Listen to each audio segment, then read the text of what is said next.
speaking from a curator perspective, right?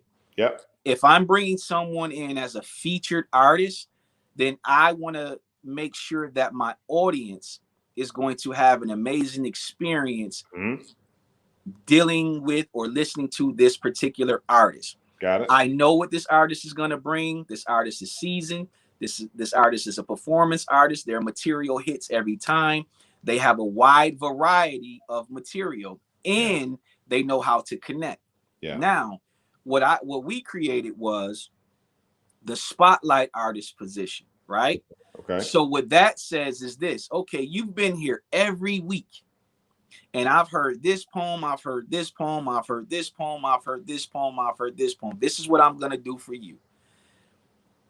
I need you to get 4 of your best pieces, put them together, and I'm going to give you an opportunity to spotlight. Now, what the spotlight does for us is it says to the artist this: I see your hunger, I see your desire, I see your willingness and eagerness to learn, right? Mm-hmm. I see you're paying attention to every feature. I see you working on your craft. You're here every week. I'm watching, and this has happened to me. So I watch artists every week show up and grow and grow and grow. But they were too intimidated to go to another open mic. You see what I'm saying? That's why they're here honing in on their craft. But my job is to say, all right, man, I've watched you for 20 weeks. I'm giving you a spotlight opportunity next month. Don't perform anymore this month. I need you to save your energy and save those pieces. So when the crowd that comes on your spotlight night, it'll be like their first time seeing you. This is what I need you to do for me for the next 3 weeks. Do not perform. You're a spotlight artist now. So on this Tuesday, when you come in, it's your time to shine. And I want you to get up there and give me everything you got. I don't want no excuses. I don't want no mistakes. I don't want no banter. All I want you to do is get up on that stage and tap in, because this is called an opportunity. Introducing the Poet Life Podcast. Go check it out today on your favorite platforms, including iTunes, Apple Music, and the website, thepoetlife.com.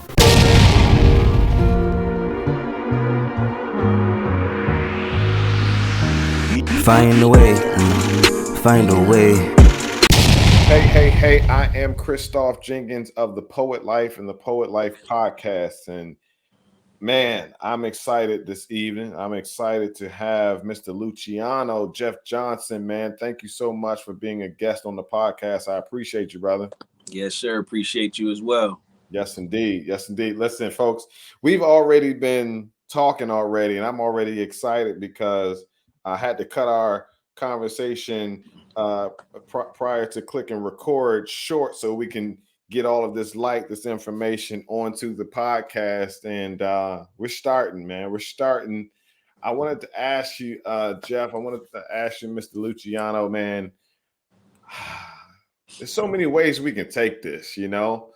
And I asked you if you could teach a master class based off your experiences, right, in the poetry industry, and what was your response to that? I know you can go many ways, but what was your response to that? My initial response was teaching a class on free writing. Free writing is something that I'm sure we all do. You know, just writing down different thoughts and different ideas. What I do with free writing is I just write out an entire piece. Right. So I just allow my pen to flow. I don't think about it. I don't worry about if it rhymes. I don't care about the cadence. I'm not looking to impress anybody. I'm just looking to write. Right. And so at the end of it, I just put it out. I don't read it. I don't proofread it. I just throw it up, throw it on Facebook, or send it out to a couple individuals and then allow them to give me their responses. And I accept it. So I think there's a certain freedom in just being able to write, not ridicule yourself, not worry about what it sounds or feels like. Just put it out and allow the audience to make their assumptions. What I was able to do with that, me personally, I was able to just free write for over the course of maybe like 8 years. And then after those 8 years, I just rummaged back through Facebook and Instagram and pulled my free writes down and just turned them all into a book.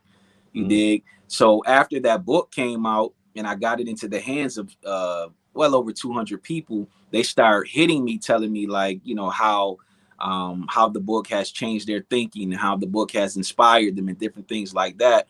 So that's when it got real to me. You know what I mean? That's when I'm like, okay, well, this is something that maybe other artists need to tap into. So if I had to teach a class on anything, it would be free writing. But my second suggestion that I've been thinking about is teaching a class on hosting, right? Because that's normally what I'm known for, is for hosting. So I definitely want to teach a class on hosting, not hosting in the idea of becoming the favorite host or the best host, but an idea of becoming a better host. You understand what I'm saying? Because oftentimes, just because you're comfortable on the microphone does not mean you're a quality host. You understand what I'm saying? And most people won't tell you that. And just because the crowd is full doesn't mean you're a quality host. The thing that makes you a quality host is being able to connect, right?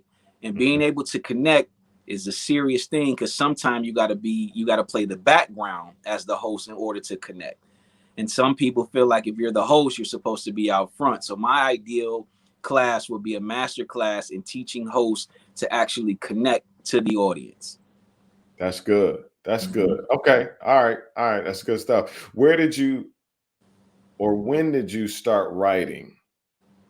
When did I start? I know my very first poem was probably in the 5th grade, and it was called A Letter from Father to Son, which was ironic because I had never even had a conversation with my father at that point. You understand what I'm saying? So the poem was just a conversation from the father towards the son, as if the father was just giving the son some jewels, right? I didn't really understand the impact of it until my teacher, she entered into a contest and I actually won. You know what I mean? So the poem actually got published and made it inside this little this book, this compilation book that they put together for the school. Right. I think they might owe me some royalties. I might have to check back in on that. You know? Right. Right. But I would say 5th grade was my first time writing something where somebody actually praised it and told me I had a talent at it. That's about 10, age 10? That's about 5th grade. Yeah, about 10, 11. Something like 10, 11. Yeah. Okay. Okay. Yep. Got you. So that sparked something in you? No, actually it made me feel terrible. I know, right? Like we be looking for these glowing answers, right? But that's not the truth. Say more about the feeling of well, because I mean, here I was I had to read that poem in the auditorium for the class. I mean, excuse me, the school. But it was my first poem, or excuse me, the first anything that I had written that was, to me, it was a lie. You know what I mean? I was just reading and writing from a perspective, and people kept praising that poem under the idea that, oh, wow, a father talking to his son like that, that's awesome. And then people start giving my dad a lot of credit. You know what I mean? Like, you understand what I'm saying? They were kind of like, this guy taught this kid all of these things, way to go, congratulations. And I'm sitting here like, man, I made all that up. This was imaginary. You know what I mean? Correct. But it was something that I needed to hear. And it was something that I wanted to hear. And when I think back on the piece, I really wish I still had it, because when I think back on it, to be so young and to not have really lived through that experience, the way I captured it was impressive. That was your imagination.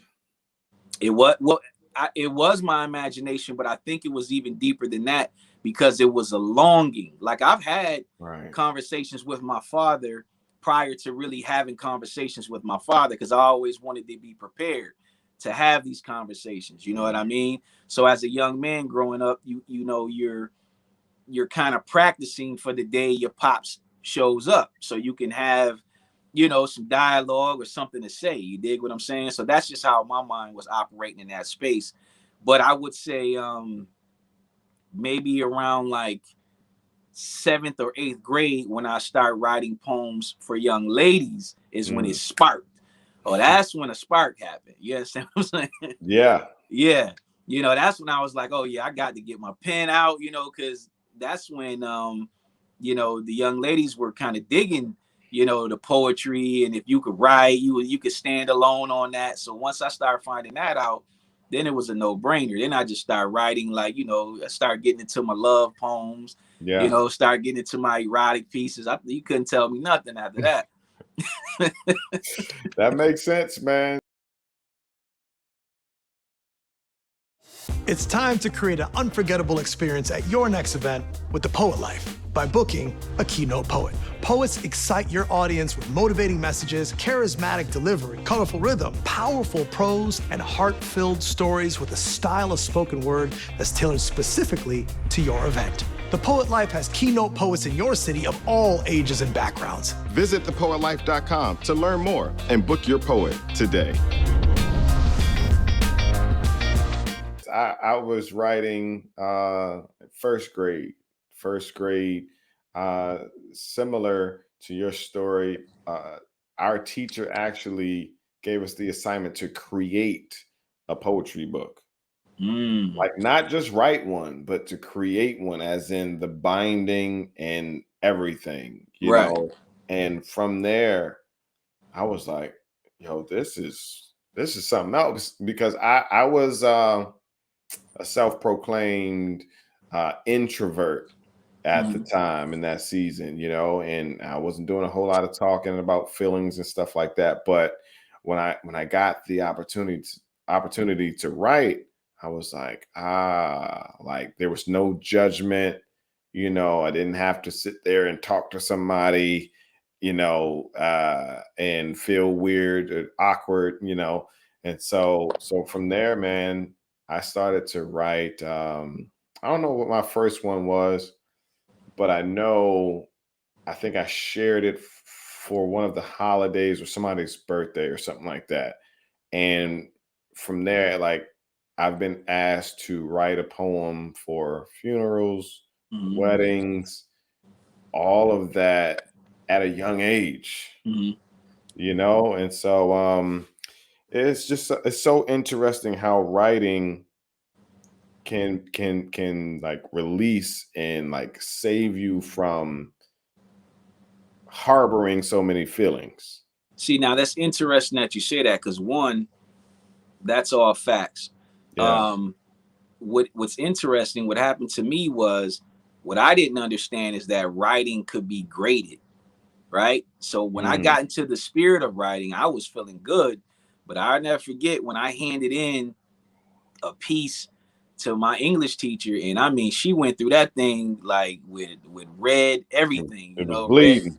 It was bleeding, and it made me feel bad, because what I couldn't understand is, how can you rate or grade my emotions? Like, you know, if I'm writing a poem about my mother or my father or anything, shouldn't you just read it? Right. You know what I mean? Like, shouldn't you just read it instead of proofreading it? Yeah. Like, did you even, like, the line that you just crossed out, did you read that line? That was a very personal line. So it made me back out of it. You know what I mean? It made me kind of like say, all right, well, if that's how y'all want to act, I'm not giving y'all my writing anymore. So that's why I push free writing so much, because they put a lock on how I felt about my writing. You know, when you're correcting someone and telling them everything that they did wrong versus explaining to them what they did right and why you're correcting them, then it kind of puts them in. Well, for me, that's what it did for me. You know what I mean? So that's why I'm so passionate about people just getting the writing out. Don't worry about your capitals and your punctuation. That's why we have editors. You understand what I'm saying? Like, you could send it to the editor and let them clean it up for you. But if we're sitting there trying to figure out how to make it perfect every time, then you'll leave so much in, you won't get it out on the paper. You know? Yeah. So what's the criteria for grading someone's art? Like, are you basing it off of past poems, like dead poets, like you know? So this is what I've come to understand for myself, and this is what I try to explain to artists, right?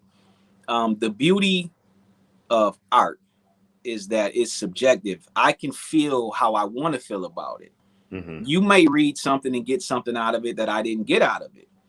You know, the artist who wrote, or the poet who wrote it, may have wrote it to release something that we didn't get out of it. You understand what I'm saying? I don't think anybody should grade anybody's artistry. Now, if you're entering into something, like if you're entering into a writing competition, and the writing competition rules are punctuation, how it sounds, how it reads, then you have to understand what you're getting into. But if I was somebody just saying, hey, I wrote this piece and I want to share it, or I want to put it out, or I want to give it to the world, I don't think anybody has the right to be critical unless that person is looking for that type of feedback. Right. You know what I mean? Right. I've seen a lot of artists get up at open mics and not get the response that they were looking for, and it turns them all the way off. And I got to pull them to the side and go, listen, nobody owes you a standing ovation. Nobody owes you that. You got to earn that. You understand what I'm saying to you? Like you, I know what you did in the mirror. You was at home. You was in the mirror. You thought everything you were saying was going to penetrate and hit. And then you got on that stage. And when you got off, you didn't get that standing ovation that you wanted. The thing I try to explain to them is stop looking for it. If you're writing to release, then get on stage and release. When you release, it'll connect. But if you're writing to perform, that's when you have to put things together in a certain manner. You got to know your audience. If you're performing, that's different. Like if I'm going to do a poem for a classroom of kindergartners, it's not going to be the same poem I do for some 30-year-olds. Right. Because I'm coming to perform. You understand what I'm saying? So then I have to write based on how the kindergartners are going to feel. Like I got to put some Coco Melon in here. Like we got to put some chants in. We got to get them involved. You understand what I'm saying? Yeah. So that way, when I'm done, they'll give me a standing ovation because I spoke directly to them. Got it.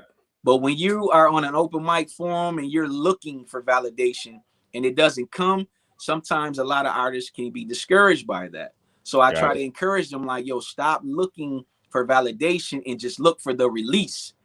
You had the courage to get up here. You had the courage to say your piece. You had the courage to release it. Build on that. You understand what I'm saying? Now, can you incorporate techniques of performance with the release to garner to stand an ovation? Yeah. But just like anything, that takes time. Yeah. So you don't become a basketball player, a football player, or anything overnight. It's the same thing with artistry. Like, yeah, your 5th grade poem was great, but your 8th grade poem should be better. And your 10th grade poem should be better. Right. And your adult male poem should be better because you've gained experience. Hopefully you went around to different open mics. You've met different artists. You sat in some writing circles. You've worked on your craft. So absolutely, once you say, I'm going to be a spoken word artist. See, I try to explain to people, you can write, you can do poetry. We have open mics all the time where people get up there and go, hey, how y'all doing? I'm 40 years old. I wrote this poem when I was in the 10th grade and I just never read it out loud and I want to do it. Congratulations. We salute that. We applaud that. We love that as the audience and as the curators of the space. But if you're the featured artist, then you're the featured artist for a reason, because you have everything. You can connect, you can perform, you can penetrate, and you can make an impact. So when you get up there in that space, do your thing. Absolutely. But you can't all of a sudden wake up one day and write 1 or 2 poems and go, I want to be the featured artist. Yeah. There are steps to making that transition that we all have to go through. It's not just one person. We all had to go through it. Yeah. Yeah. Open mics, right? I have a perspective on open mics. And this is pertaining to the poets that are striving to do more with their poetry and create a career out of it. And I have a philosophy or ideology concerning open mics, and that is I entitle this Closed Mouths and Closed Mics. And what I mean by that is if you are intentionally trying to grow and again do more with your poetry and create a career out of it, there should be some intentionality and some strategy in the way you move, Absolutely. right?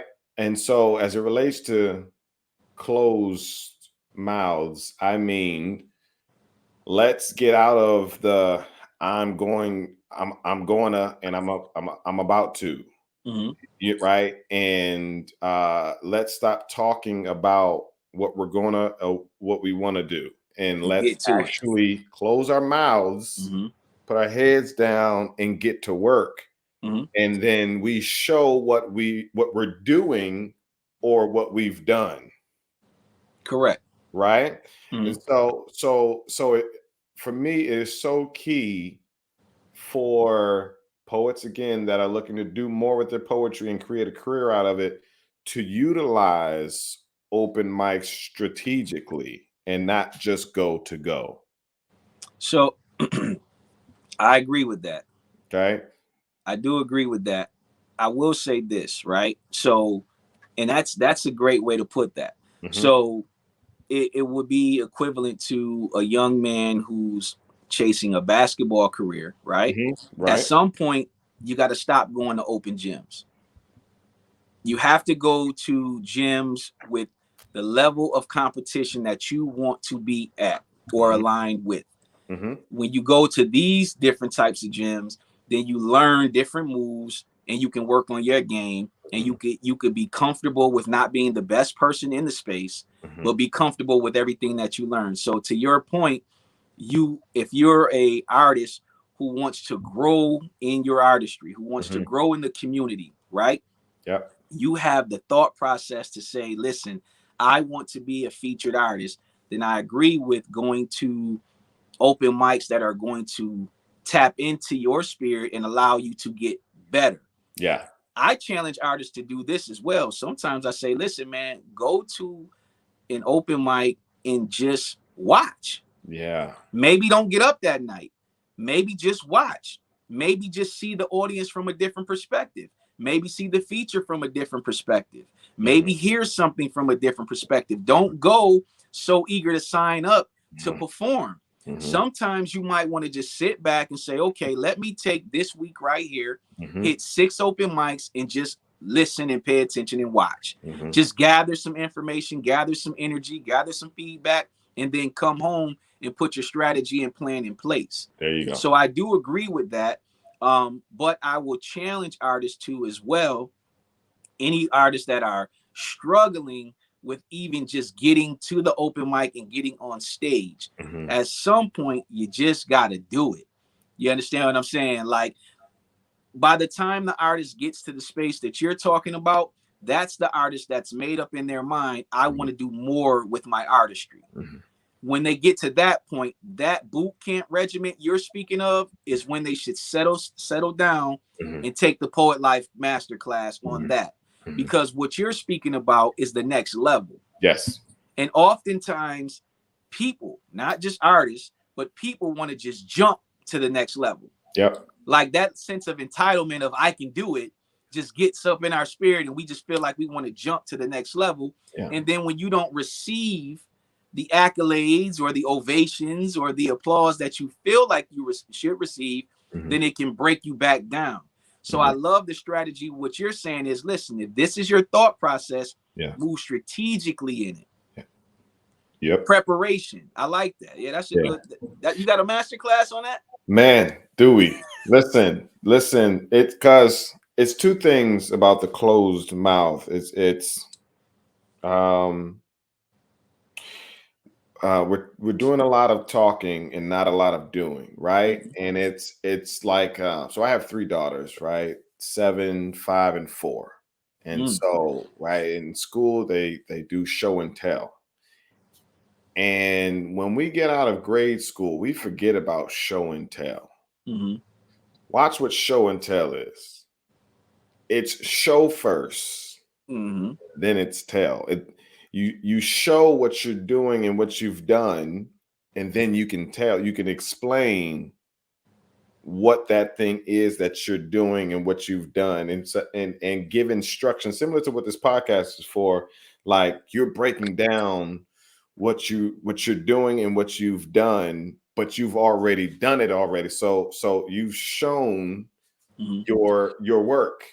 It's the work first, and then the talking. And so the closed mic part of it, though, is in relation to what you're talking about, and what I'm trying to explain is because, take for instance, the second level of artists that have already gotten to the stage where they're comfortable, they have skill.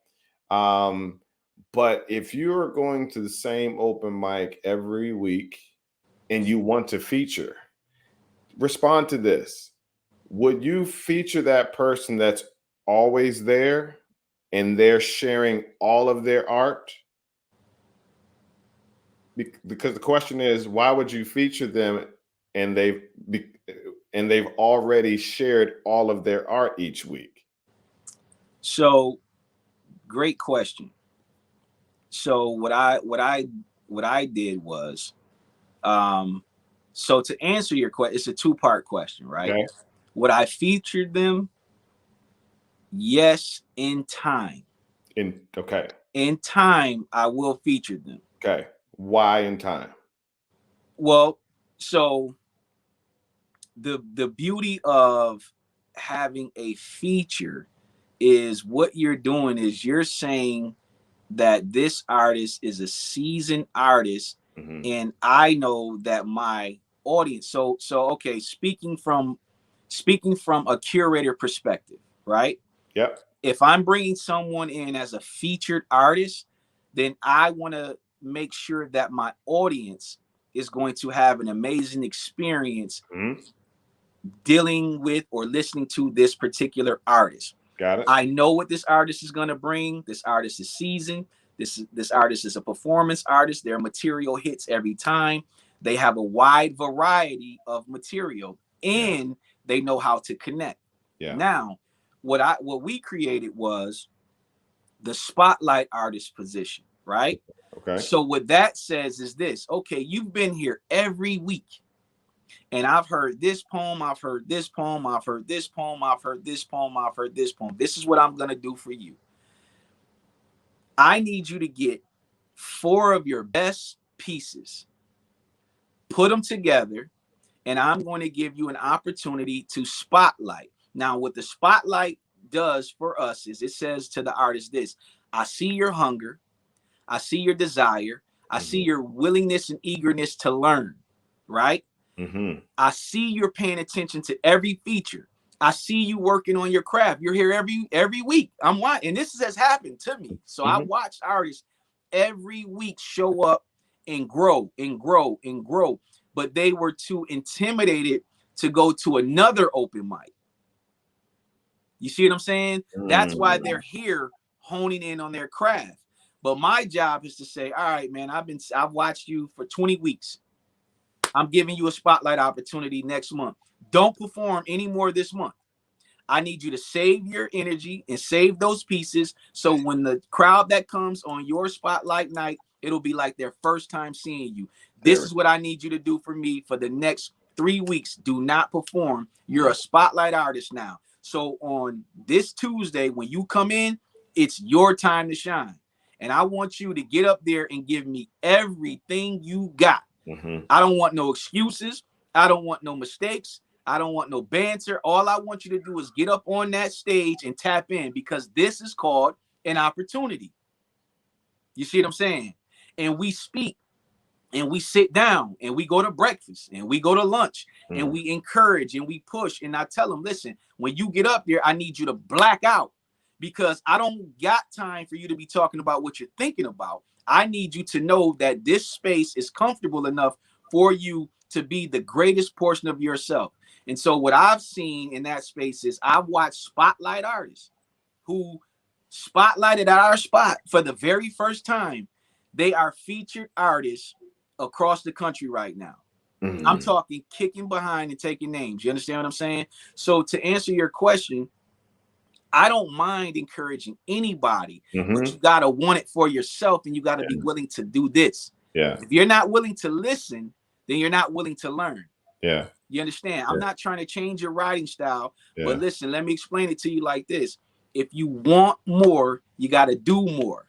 Okay. And the way to do more is by saying, what is poetry asking of me? You know, a lot of times artists don't ask that question. You trying to tell poetry what you want to do. Did you ever stop and ask poetry, what does it want from you? You know, write that poem. Put at the top, what does poetry want from me? And then begin to free write. Because at the end of the day, if you've never asked the universe what you're supposed to be doing with your voice or your message, you're missing out. You on stage doing erotica when you're not supposed to be. You don't even know what lane you're supposed to be in. So until an artist sits still within themselves and asks the question, God, why do I have this craft in my spirit? What does being a poet mean? What does being a spoken word artist mean? What does the value of my words mean to other people? What does it mean for people to listen to me for 30 minutes? And I have the ear of people who are going through their own turmoil, distress, and hell. Am I getting up here to just be cute? Or am I getting up here to make an impact? And if you want to make an impact, you have to listen to when you're being impacted. And until you do that as an artist or as a person or as anybody, then you won't reach the level that you ultimately want to reach. Yeah. You understand what I'm saying? So you can go to open mics across the country until you sit still and ask the universe, why is this gift instilled in me? And what am I supposed to do with it? You're always going to be spinning your wheels. That's so good. You said perfectly what I was trying to say. And my wife will say to me often, you just got to figure out the best way to say it, because you'll just say it bluntly, you know, and that's what I meant by closed mic. Make Correct. them miss you. Yeah. You know what I'm saying? Like sit down for a minute. Like, Listen. oh, yo, where's so-and-so the poet? Yeah. Sit still. What happens is someone will come to you and go, you know what? I've come here the last 3 weeks and you didn't get a chance to get on the mic. I was thinking about your poem such and such. There's one of the laws, and I don't want to butcher it, but it's one of the laws in the 48 laws of power. Oh my goodness. And I know these pretty well, but for some reason it's escaping me.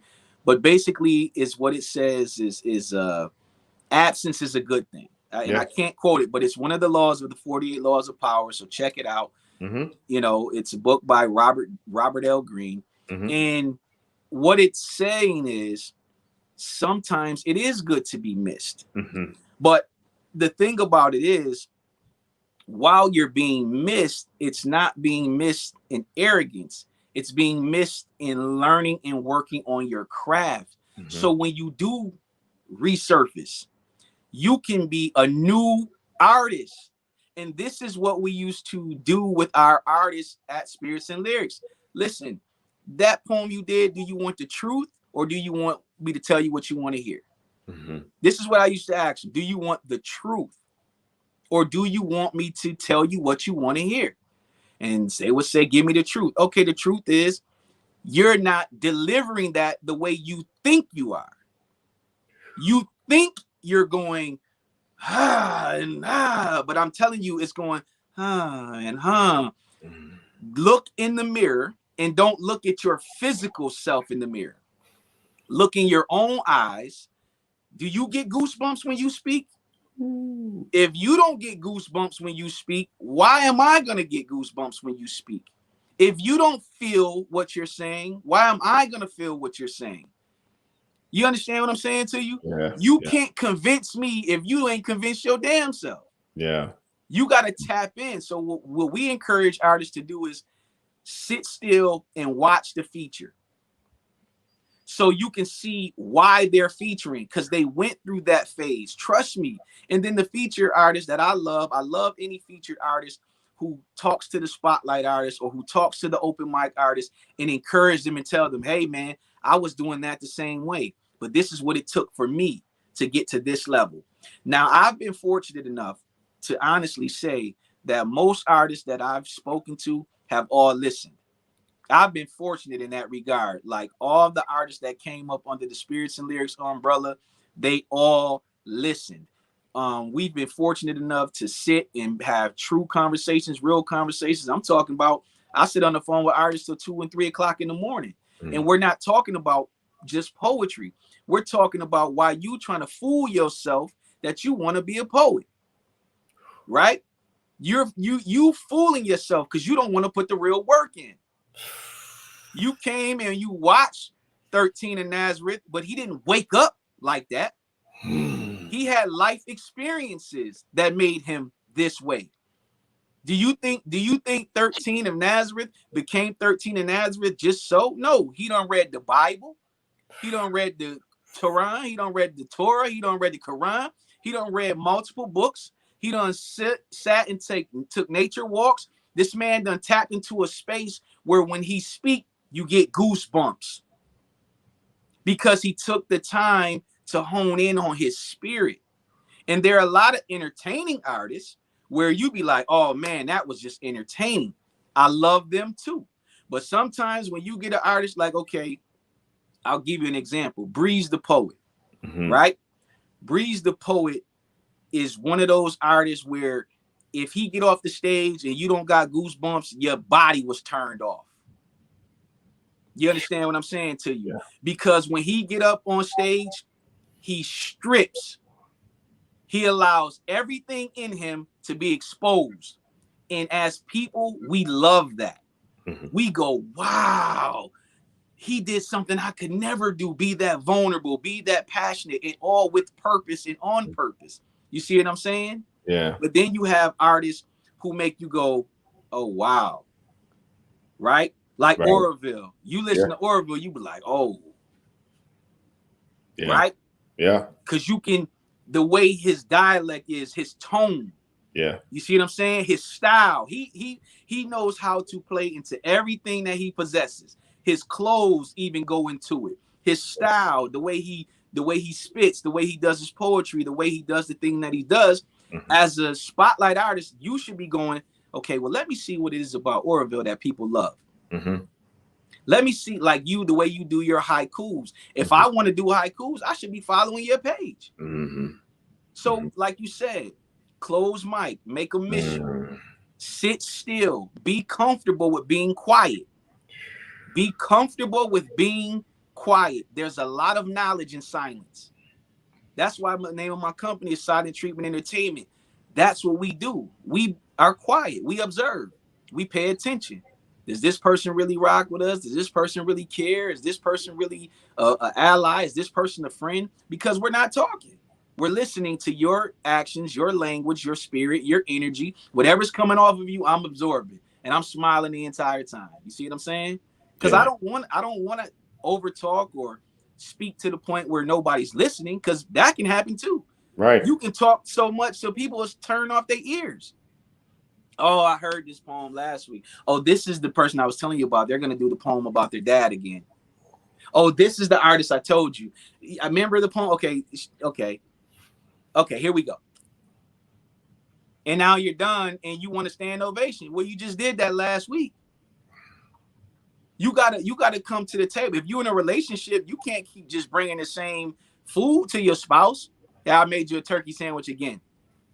Well, we're gonna start looking for beef and bologna somewhere else. You understand what I'm saying to you? So what you're saying and what you're speaking of is correct. And I pray that any artist that's listening to this listens with an open mind. Yeah. We are not saying stop what you're doing. We're saying settle in to what you're doing and just listen and find your space in this poetry world. Because if you listen, you could be like, oh, next week I got something for them because nobody talked about this. I got something for them. They haven't heard this. And I guarantee you, when you come back around and you say, hey guys, and you've been silent for 5 weeks, people will be sitting on the edge of their seat like, man, I haven't heard from Jeff in 5 weeks. What is he gonna say? And then you come out of left field with something that you've never done. People are gonna go, oh wow, They're gonna get them goosebumps, not just because of what you said, but because of the way you said it, that feeling, that energy, that performance of it. When you sat back for 5 weeks and said, okay, I got they behind now, I'm coming with it. So that's how I feel about it, man. I encourage artists all the time, but it's nothing wrong with listening. Yeah, I know you want to talk. Yeah, I know you want to write. But when is the last time you listen? Yeah, it is. That's what determines whether you're going to spit a poem or create an experience. Correct. And the experience is what gets you the features. There you go. That's what gets you the features, the experience. People love experience. That's how people learn. And people will pay for experiences. People always pay. You just said y'all went to Disney, right? We're going this weekend. You're paying for an experience. For an experience. That's it. Listen, I coach poets. I'm a poetry business coach, and I teach poets to create their career. And there's 3 elements to it. It's a 3-day course, 3-day coaching program. The first day, you're creating your business. Okay. Because you're more valuable in the marketplace, not as a person. You're more valuable in the marketplace as an entity than you are as an individual. Correct. Okay. Because break it down a little bit. If I'm a company and I'm looking to book someone, right? It's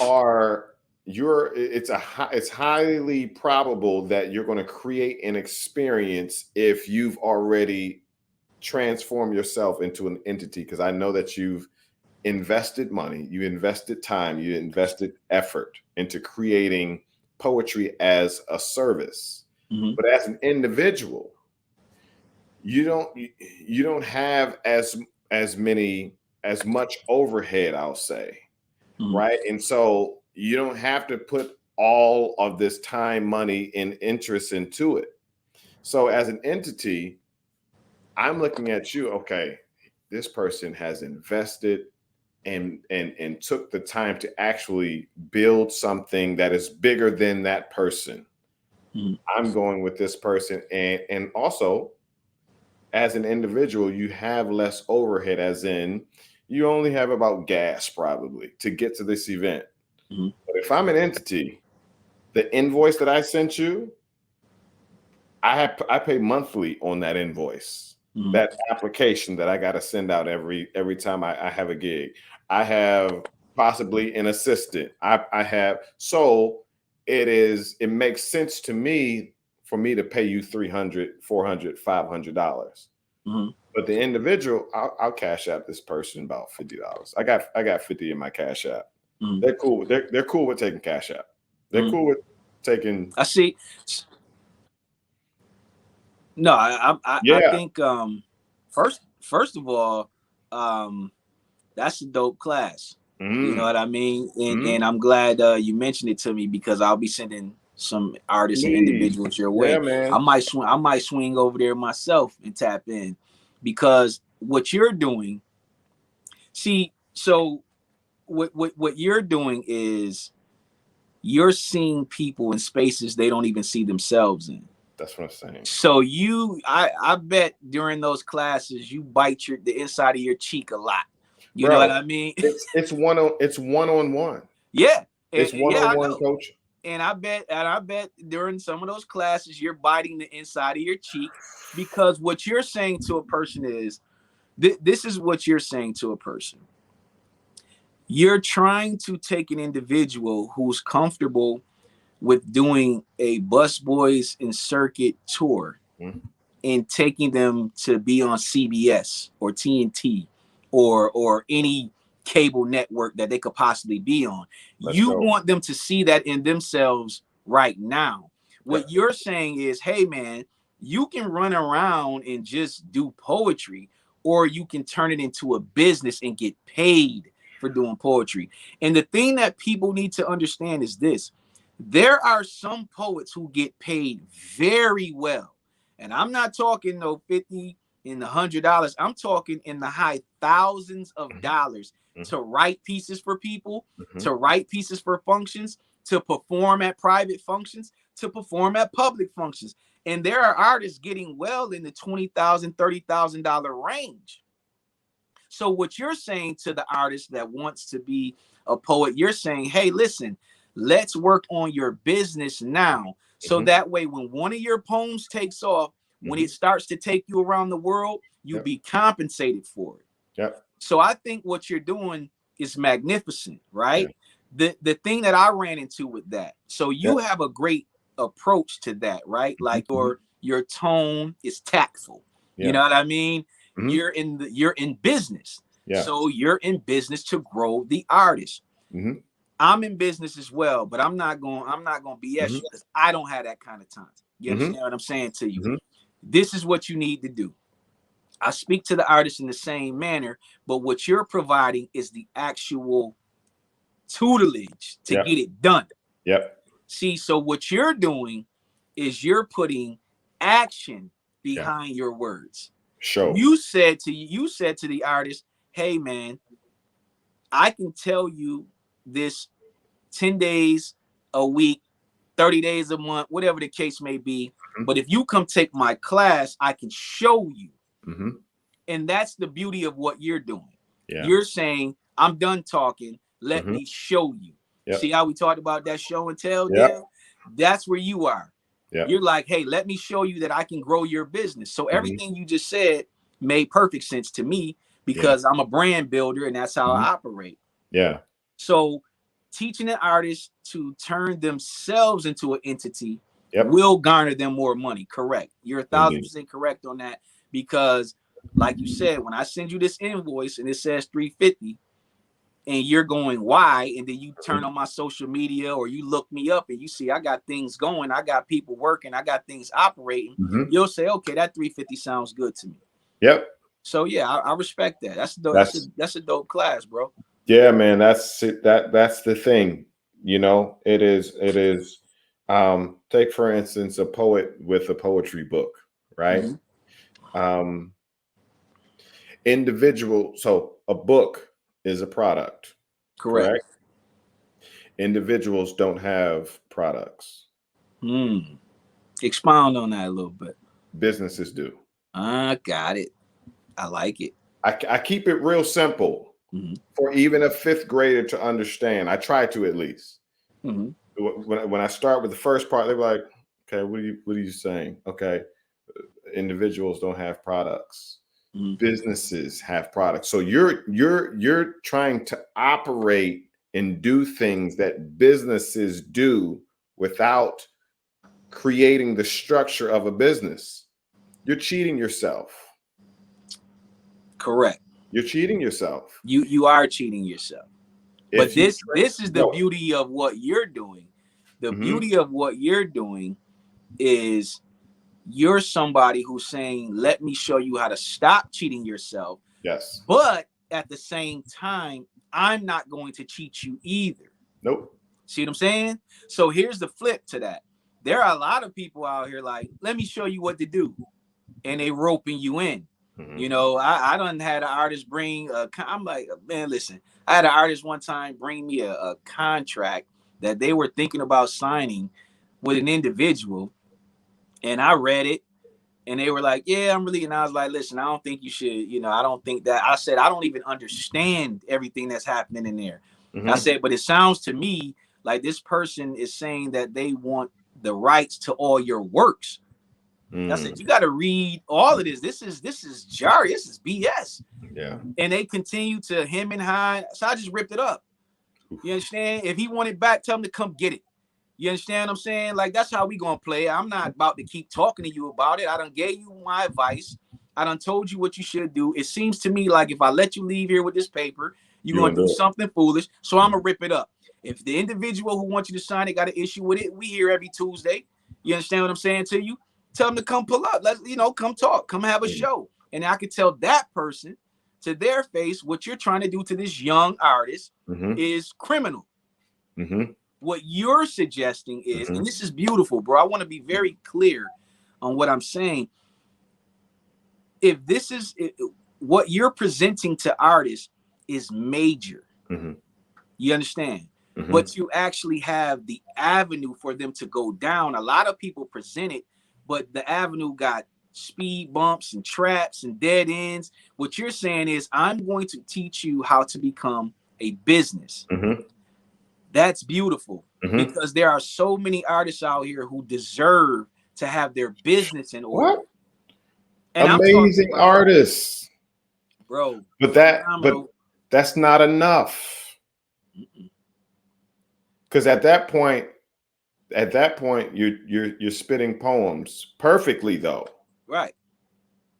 But people are going to pay for it for an experience. The experience is what it is. And that goes back to anything, including hosting. Yeah. The experience. Yeah. What is the experience like? Yeah. People want to have an experience. You can have your moment. Yeah. Like, you can be the artist who got up and spit a piece and got a standing ovation. You can have your moment, but it'll be a flash in the pan to an experience. Fleeting moment. Poet Life University welcomes you to the world of creation, thoughts, expertise, and professionalism by offering technical knowledge, practical support, creative encouragement, and whatever it takes for you to create the poetry career that you've always desired, but never knew was possible. And the best part is we have professional poets from around the world as professors to teach you everything they've learned throughout their poetry careers. We are currently offering several 8-week live courses that will help you gain a deep understanding of poetry, become confident in your work as a poet and writer, learn how to start your own business with the help of an expert, enjoy the freedom that comes from being able to pursue what you love on your terms. Are you ready to take your poetry to the next level? Learn with others by doing for the future from the comfort of your home. Get in touch with us at www.poetlifeuniversity.com and enroll today. And the experience isn't when they walk in the door. Nope. It is first impression, from email confirmation to all the way to offboarding, when they get that email saying, thank you for coming to this event. It is the full process. It's an experience. Right? Correct. So this program that I'm telling you about, it's 3 days. Mm-hmm. In 3 days, the first day, we're creating your business from top to bottom. Mm. Services that you provide, the prices that you will not go lower than. Mm-hmm. We're not doing 50, 150. For one poem, you're charging $250. Mm-hmm. Why? Because when me as the company that wants to book you, when I see that you got a company in place and you got a website in place and you got social media in place and everything is uniform across the board. Mm-hmm. When I see the signature in your email, best regards, like, I don't even feel right trying to lowball you, because it looks like to me this person is about to create an experience for my audience. Correct. I'm paying what he says he charges. And the thing is, and I'm glad that you're here, because I feel comfortable talking like this to you, right? Poets accept instead of charging. Like, what's you all's budget? I'm a business and I have products and services. I'm not going to go into a store and say that, well, they're not going to come to me and say, what's your budget? What you got in your pocket? Nope. Because I'm a business now. As an individual, yeah, what's your budget? I'll take whatever you got. As a business, I have services, and this is how much I charge. So when we come in contact and you say you're interested in my services, great. Let's schedule an exploration call or meeting. When we have that exploration call, I'm asking, as the artist, I'm asking them questions. Now I'm in control. Mhm. I'm asking them, so how many people will be there? Oh, okay, great. All right, what's the theme of the event? I'm gathering information. I'm information gathering. Mhm. I'm a liaison. I'm a business analyst right now. I'm analyzing the opportunity. Mhm. At the end of that meeting, I thank you so much for this opportunity. I'm gonna gather all of this information, take this back to my team. I don't care if you're one person. You're a business now. You have a team. You have a machine. Mhm. And within 24 hours to 48 hours, I'm going to email you a quote. And that quote also has an invoice that Mhm. says how much I charge based on the information that I've gathered. Got you. That'll be 350. Well, I tell you what, right? So for me, it's first of all, everything that you're saying Mhm, is facts, right? mhm, mhm, Every artist needs to get established in mhm, that manner or mhm, regard. Um, we also have to put into perspective, though, mhm. finding out what your price point really is, because you could do all of those things, like Mhm. have a business set up and all that, but Yep. it still doesn't mean you know how to curate an experience. Yes. So That's day two. right, all right, so what I'll say to that is correct, right? Mhm. But I do still challenge artists to, okay, it's kind of like a rapper or a singer, right? Yep. Like if I'm on tour and I got a headlining tour, and I'm, making 20-30,000 over here, and then Mhm. somebody like, hey yo man, if you already coming through Cleveland, I got 10 grand cash. You know what I mean? If you could just come through, listen, I'm going through. Yeah. You understand what I'm saying? Yeah. So my thing is, um, the business portion that you're talking about, having the products and having the experience, right? And Yep. most times, in order to have the experience, the artists have to have what? Experience. You know Yes. what I mean? So if Yes. you've reached a space where your business is intact and your experience can be curated to the point where if I give you $350, I know for a fact there's Yep. going to be an impact made, Yep. because that's what I'm looking for on the on the hosting or the booking side of it. Yep. I'm cool with paying whatever you want, but this is what I'm looking for in return. You Indeed. understand what I'm saying? Indeed. So as long as the artist is understanding that putting a price on something, you Yeah. have to be able to provide that level Yep. of experience, Yep. right? So okay, and I tell artists this all the time: the same experience somebody gonna get out of you for $100, they should get out of you for $1,000. You You got got to it. be who you are, regardless whether Yeah. 2 or 2,000. You Yeah. perform like it's 20,000 in the building. Yeah. I've done 4-hour shows for 3 people. Yeah. You understand what I'm saying? And Yeah. I hosted like 20,000 people were there, and those 3 people left. They had an amazing experience. Yeah. So I agree with everything you're saying.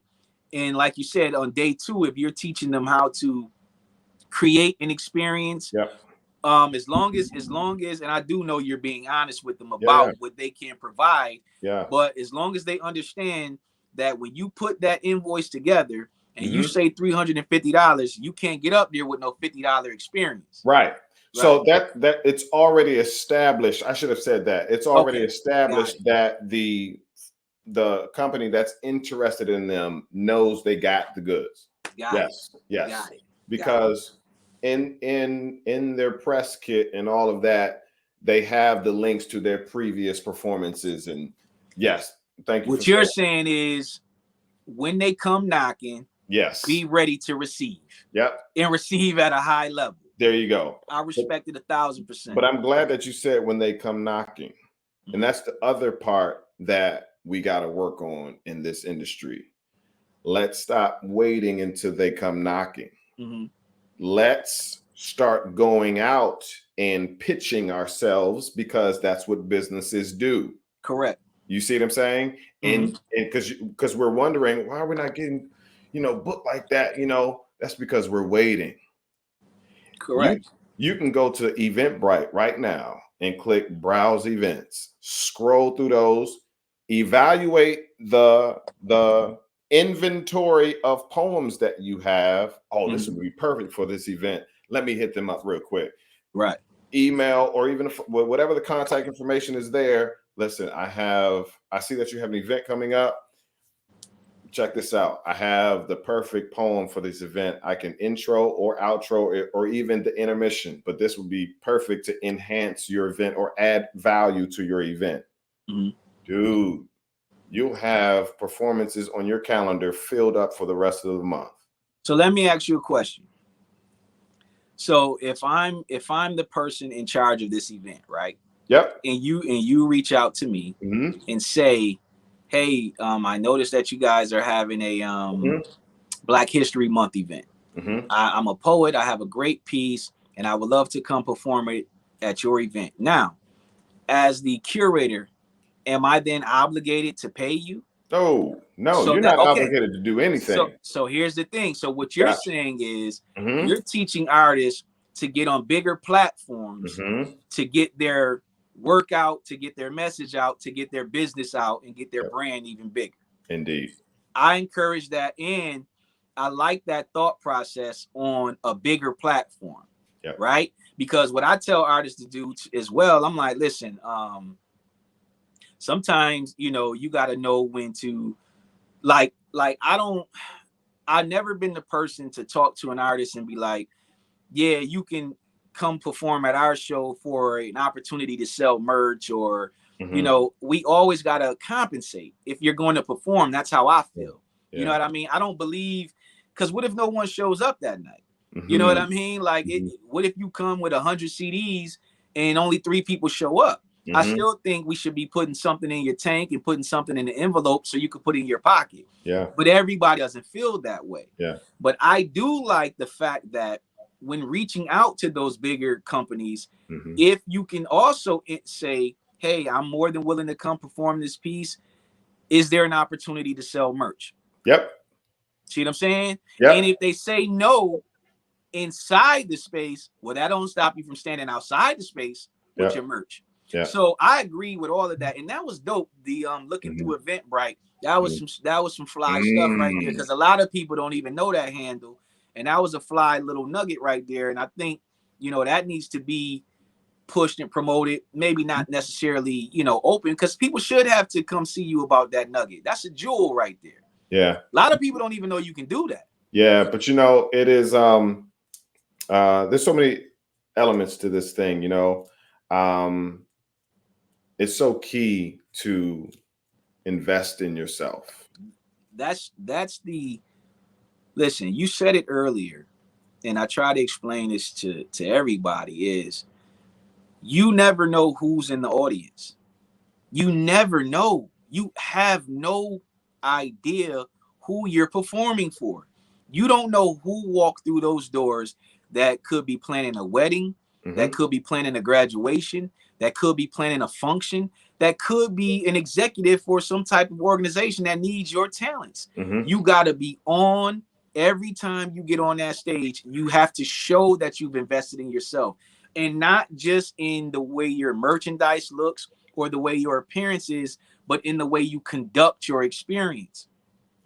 You never know who you're performing for. You always got to be ready and prepared, and investing in yourself. Like you said, if you invest in you, then people feel like they have to show you a certain level of respect. Period. Like when I can see it. Space, that's the thing. You can see if they do or if they don't invest in themselves. I'm gonna give you a small example.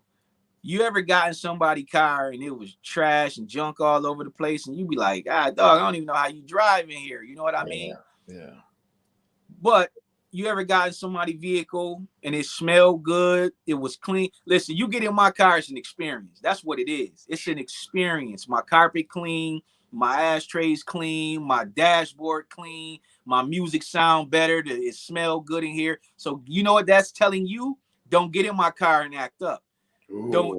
Don't drop no paper. Don't be trying to eat your French fries. You can't treat my space the way you want to treat it because of how I invested in it. You have to enter into my space with a certain level of respect. Guess and what as that an does? artist, it's the same way. Guess what that does? You are training people. You're training your clients, your customers, your supporters on how to treat and pay you. Correct. There's a standard here now. You see what I'm saying? So you won't even feel comfortable coming to me with $100. No. Because I'm here all the time, not just on stage. You see what I'm saying? I'm creating an experience every time. So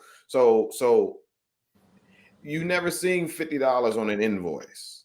And you see what I'm saying? So with the invoice alone, you set the standard of what I expect as a company.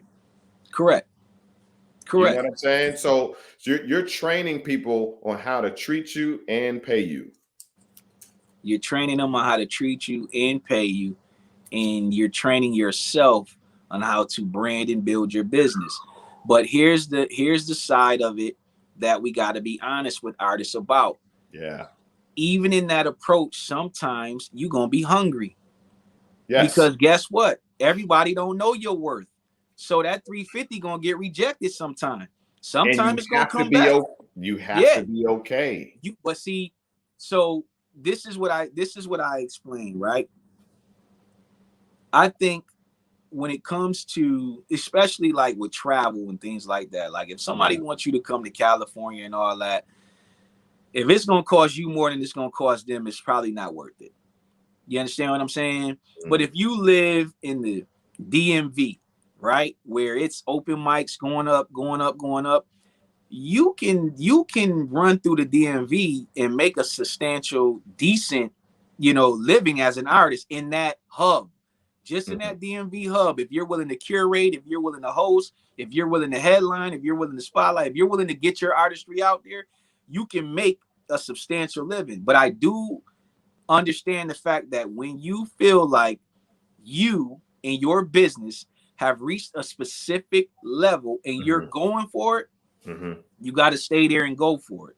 You understand what I'm saying? But you got to be comfortable with no. Thank you. You got to be comfortable because you're going to hear it. Because guess what? It don't have to be a negative thing. But if even me, Mr. Luciano, if I'm saying, yo, you know what? I like what you do. Could you do spirits and lyrics? What's your budget? 200. Well, my price is 350. Listen, man, I really love you. I appreciate you, but I can't give you 350 and still do what I need to do for my staff and for my audience. But listen, when we do have a bigger show on a bigger platform, I'll definitely reach out and I'll have that budget for you. I never knock an artist for telling me their price. What I do is say, listen, I tell you what, since we couldn't get you to feature, anytime you want to come out here to Manassas, I'll fill up your gas tank, man. It's on me. Just come see the space. If you like the space when you get here and you think it's something you'd be willing to do for $200, cool. If you come here and you don't like the space, I'm still going to fill up your gas tank, get you a bite to eat, put a drink in your hand, give you a hug, and you can come sell merchandise. It's all good. But I don't knock anybody for their price. The price is the price. But you know what, Jeff? There's instances like that where that's an investment into your brand. Correct. You see what I'm saying? I'm taking the 200 because I know when I come to the event, to your event, I'm that 150 that I'm sacrificing. I'm not really sacrificing. I'm investing it into my brand because there's new faces and new people in that audience that I need to tap into. Correct. So good point. Yeah. So you got to look at that as well, because again, like you said, you don't know who's in that audience. Correct. And what I try to explain to artists is, honestly, man, once I get an artist who's interested in featuring, or an artist that I've seen, and I'm like, damn, man, it would be really great to get them in front of our audience. The thing that I talk to them about after we get the money and everything out the way is the only thing that I would love for you to do when you get here is not try to do a set. What I would love for you to do when you get here is just be a part of the energy, and whatever that energy leads you to do that. This is the only thing I ask of all artists. I get that you have something in the back of your mind and you have a set thing that you like to do. I respect it. This space is anointed. I'm promising you, if you get up on that stage and allow yourself to just be, I'm guaranteeing you an amazing experience, one, as an artist, not just as a person. As an artist, I guarantee you're going to have one of the best experiences you've ever had, because there's no pressure. Everybody here already loves you before you say one word. They already respect you. They already admire you. They already have bought your CD in their mind before you even got here. I'm guaranteeing you that. And that's because of the space that we've put together. So as an artist, I just want you to get on this stage and do something you've never done. I don't want you to do what you're going to do tomorrow night. I don't want you to do what you did last night. When you walk on this comfort zone, I want you to be like, damn. And I thank God for this, because I can honestly say we've been doing this thing for over 10 years. And every artist that we've had featured has elevated and levitated their experience every time. And I'm talking about doing shows from California all the way to Hong Kong. You understand what I'm saying? Because it's what we pray for. It's what we ask the artists to do. But I've been in spaces where artists weren't necessarily respected. I've been in spaces where artists weren't heard, and I don't like it. It does something to me on multiple levels. Like I don't like when I feel like an artist isn't being heard. So what I tell an artist is this: money is good, money is cool, but respect of you, your brand, and your, like, I could give you $350 and tell you to come to this spot, and it could be a spot in the back alley in New York, and when you get in there, you on the mic and you trying to do your poetry over 30 other people talking. You got to know when to respect yourself and your brand enough to say, what is this space like? Sometimes you got to ask about that space too, because people will pay you to see you. And I tell women artists this a lot. A dude will pay to see you. He'll pay to see you up close. Oh, ew, how much? $350? Yeah, come on out. He wants you to come on out because he just want to have an opportunity to get 10 to 15 to 20 minutes with you. Your brand is your brand, men and women. Establish it when you get in the door. I'm, like you said, I'm holding myself to this standard. If you can't meet me there, then it's no reason for us to speak. Maybe you should go find somebody who can meet me there. When I get on stage, I'm in suits. If my invoice is not, comfortable for you, then I respect it. But I'm explaining to you this. You can look at this suit and you could tell it's more than that 150. Now, if you can't, then you need to look a little deeper, or you need to go shopping. You understand what I'm saying to you? But I don't get insulted when it comes to money. I only get insulted when it comes to time. I don't worry about you because you can't give me enough money to satisfy me, because I don't give a damn about it. The love of money is evil. I don't love money. I love my family.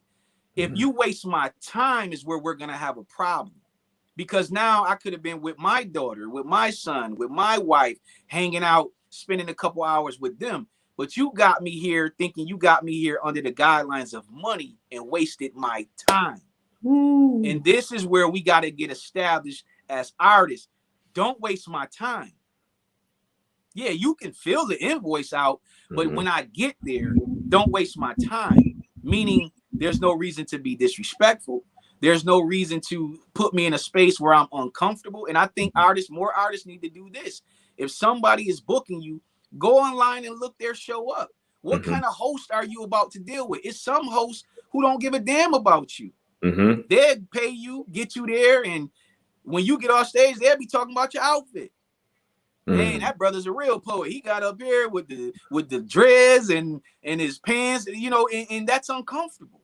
Right. So before you enter into a space, you got to do your research, not only on just the financial aspect of it, but is it worth your time? Does it benefit your brand? Does it go along with your artistry? Mm-hmm. And I ain't saying go broke doing it, but I am saying don't put your spirit in a space where money takes you somewhere that it doesn't want to go. Yeah. You can't pay me enough to come anywhere that I'm uncomfortable, because the only thing that's going to happen is we're all going to have a bad time. Mm-hmm. You understand what I'm saying to you? Yeah. So that's the only thing when it comes to money. It's like, get paid. Yeah. But like you said, with your brand and with your business, you got to have a certain model, Mm-hmm. and you got to stick to it. Yeah. Simple as that. Yeah. Yeah. That's why that exploration call is so key, and to know what to ask in that meeting, because to your point, you want to make sure that you're comfortable first. Correct. You know what I mean? So and being comfortable with saying no. And hearing it. Not and hearing it. But saying it and hearing, yes. But saying it is a jewel, because you got to know when to say no. No, thank you. And there's a way to say no. Hey, not at this time. No, thank you. I'm already booked. Whatever the case may be. If you're uncomfortable, you're uncomfortable. Period. If and I'm sure it happens with men artists as well. But I caution women artists to just make sure, hey, when you're going to this space, make sure you're comfortable. Make sure the person that's putting the event on is not a greaseball. You understand what I'm saying? Like make sure that, and I take somebody with you. You know what I'm saying? Like, take somebody with you, especially out of town gigs. Take somebody with you. Make sure that the person I don't need you to book my hotel room. I'll pay for my hotel out of my own budget. That way you're in a hotel. It ain't got nothing to do with nobody else. Nobody's putting you up in a room somewhere where they know where you are. This is how I operate. You understand what I'm saying? Because I've heard horror stories from artists. And my thing when entering into this space was to make sure the artist was always comfortable. Yeah. Meaning we together. If an artist from Virginia or DC trusted me enough to say, I'll do Spirits and Lyrics in New York, and they got in my vehicle and drove down with me, whether it's a young lady or a young man, you got to know that you with me. Yeah. We together. There's nothing that's going to happen to you that's not going to happen to me. Mm-hmm. You understand? Yeah. A young woman, it's even double that. Are you good? You comfortable? You sure? Do you want anybody to come with you? Would you like to get your own room? Are you good with this? Are you good with that? Because at the end of the day, it's all about how the artist feels. And artists should feel respected, protected, and comfortable. And they should be paid. Yep. And that's the thing that you're advocating. That's what I'm advocating. But the artist has to understand, if we set the standard, then nobody can go below it. Yep. Period. We at The Poet Life are excited to invite you to be a part of something that we've all been longing for. For far too long, each and every one of us have been searching for a way to get connected with like-minded people, specifically poets who have the desire to make poetry their career. We've all heard more than once from more than one person that there is no money in poetry. This couldn't be further from the truth. Your poetry is invaluable. Allow us to show you how successful you can be with your poetry. Learn how you can go from being an individual poet to launching a business that offers poetry as a service. Join us as we build the poetry industry together. The Poetry Business Network, that is made of poets from all over the world who are looking to start their career in the poetry industry, or simply do more with their poetry. We will meet twice a week on a Zoom call every Tuesday and Thursday at 9 p.m. Eastern Standard Time. You will have the opportunity to meet and network with poets from all walks of life. You will also have the privilege of meeting and learning from the best professional poets in the world.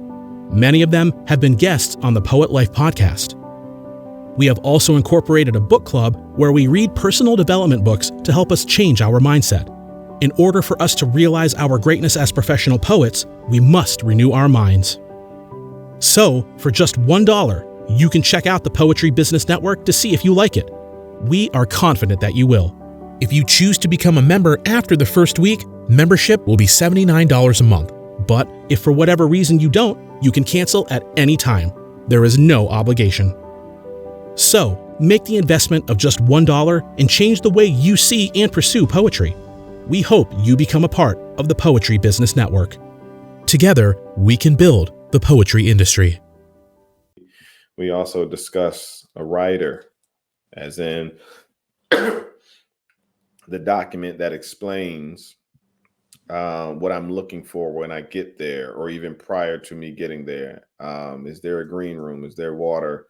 Again, you're training them how to treat you, and this is high level stuff, that you deserve as an artist. And the thing is, I'm on a mission to help build the poetry industry. Mhm. And there is no industry without professionals in said industry. Correct. You see what I'm saying? Like, Correct. like I can't do more without you winning. I need you to win. So me cheating you, doing you wrong, I'm cheating myself, doing myself wrong. You see what I'm saying? So I'm going to give you all of me, all of what I know, to make sure that you are fully equipped to go out there and win. Correct. This is what happened. The same thing that happens to you happens to me. Yeah. What happens is it sounds too good to be true. Yep. What is his angle? Yep. What does he want? You know what I mean? Like when you meet people on a genuine level, the world has made people so uncomfortable with that. Transparency, honesty, and being genuine.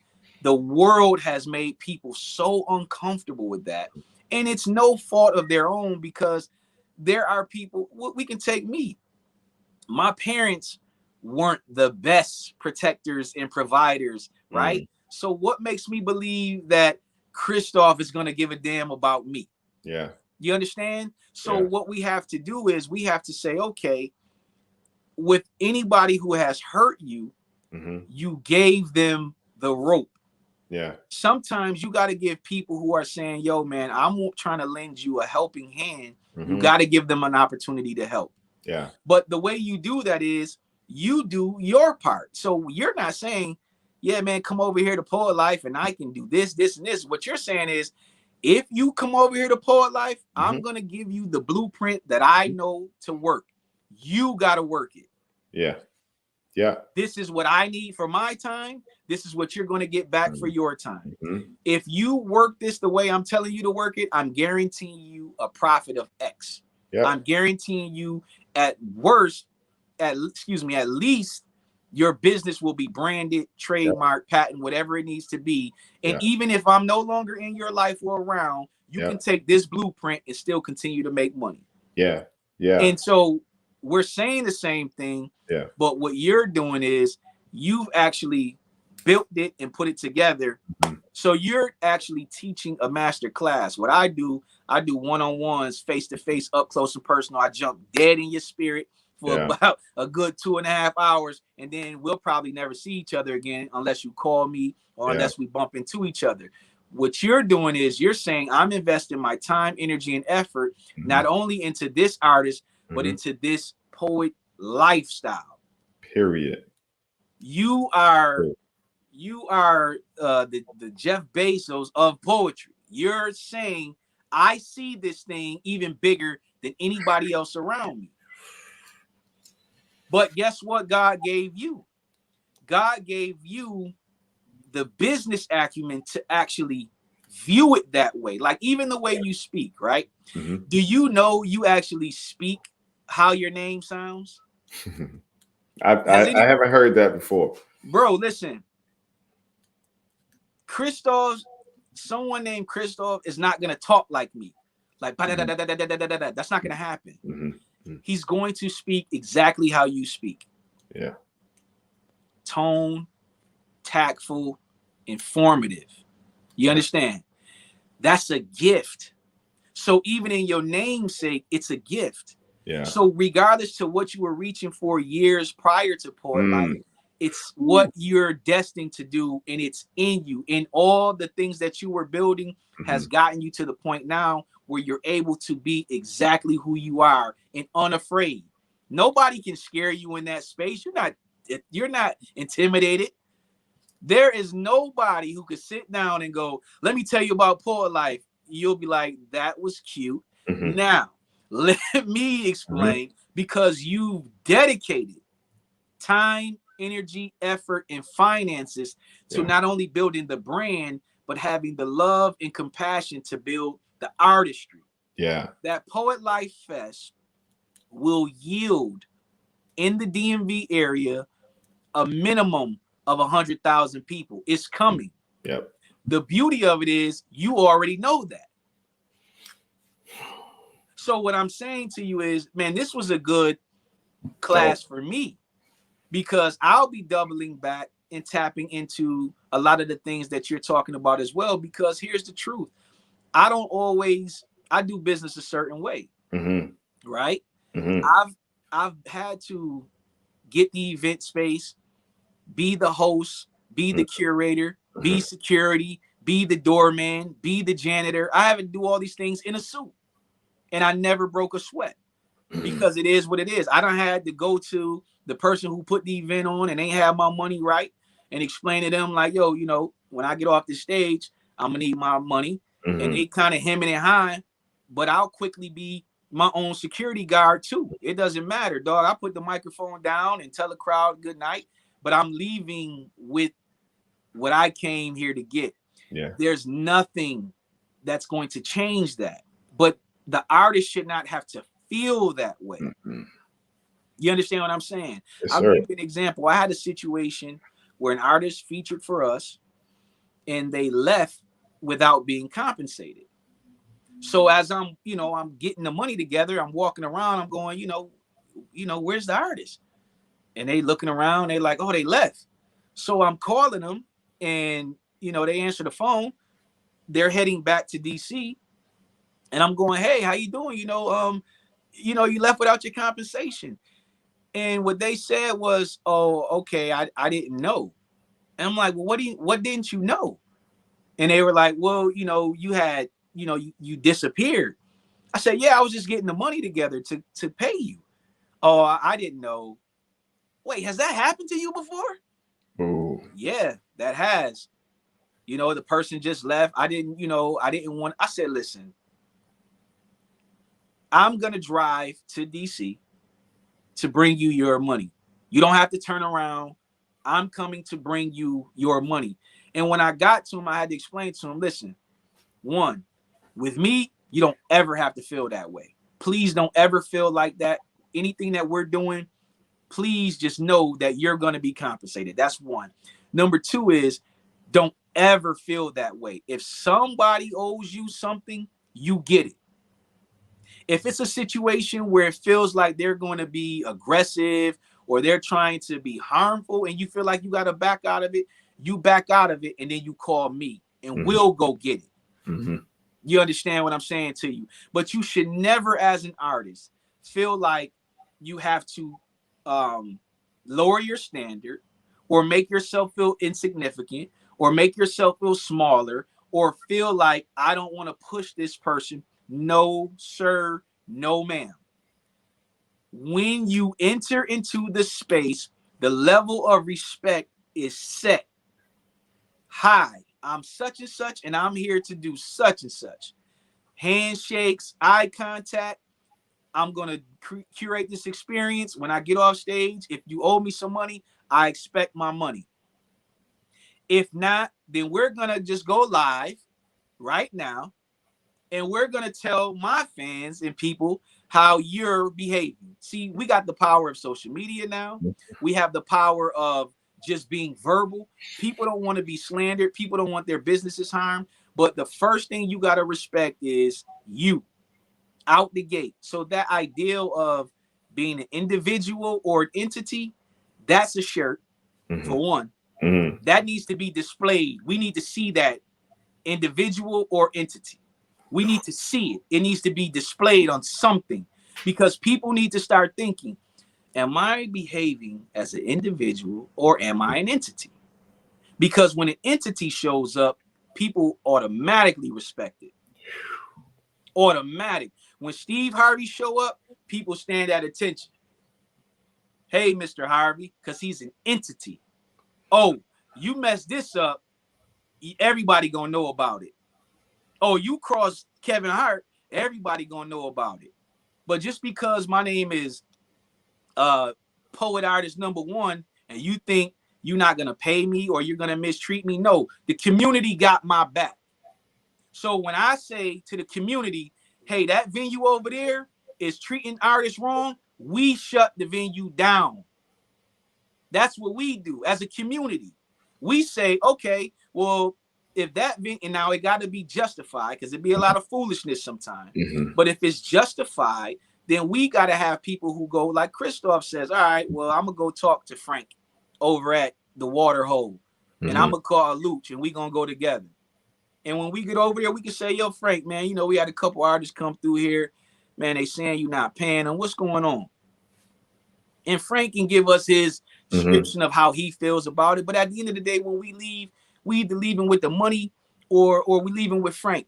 You understand what I'm saying to you? So we got to establish these things. And I love to protect artists because it's important. So what you're doing, bro, you're protecting the artist.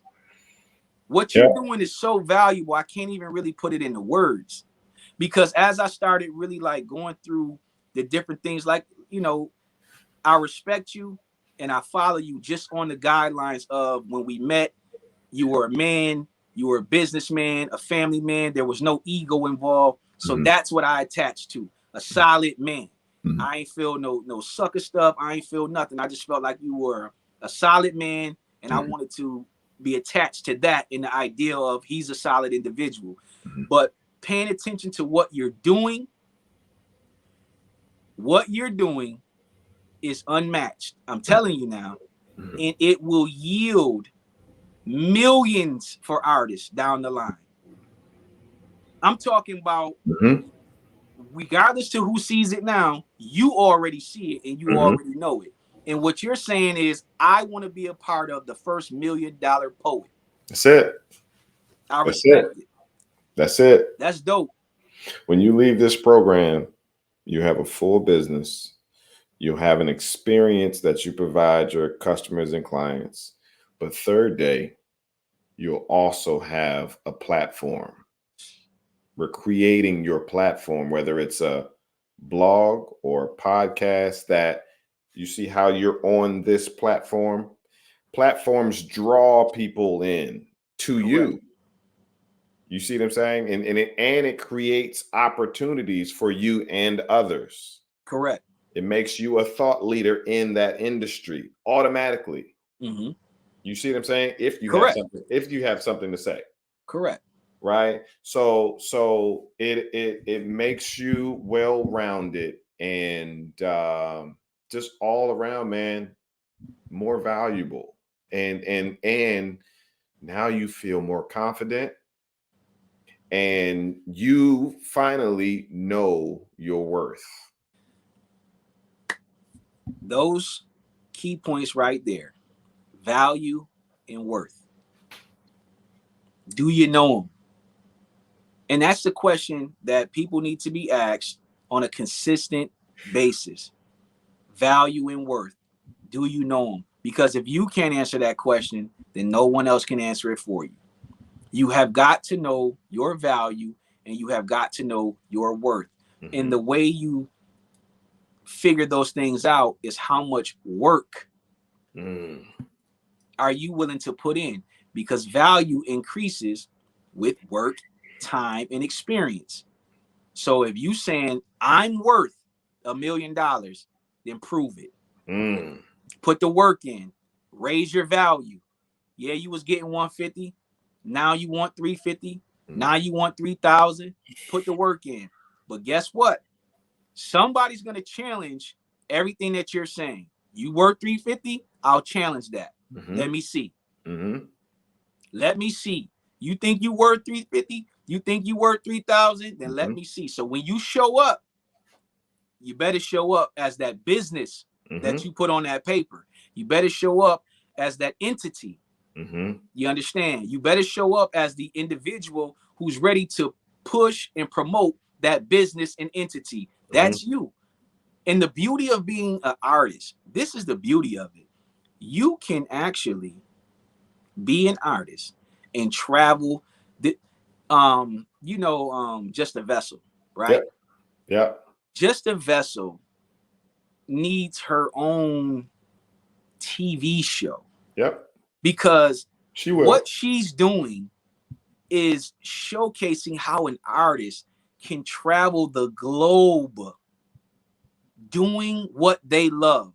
Now, is Just a Vessel over in Japan getting paid the same as she would be getting paid in America? Maybe, maybe not. But what she is doing is getting some exposure that you couldn't even put a dollar amount on. She's performing in multiple countries. The girl learned the language to perform in that country. Listen, she did Spirits and Lyrics over in several of these countries, right? Do you know how it felt to hear some kids in Russia doing the call and response in their language? There's no dollar amount that I could pay her for doing that. If I gave her $1 million, she would laugh and be like, bro, you don't got to do that, because that's not what she did it for. She did it the same reason you created Poet Life. It needs to be done. She did it the same reason I created Spirits and Lyrics, and it was free for the first 7 years. It needs to be done.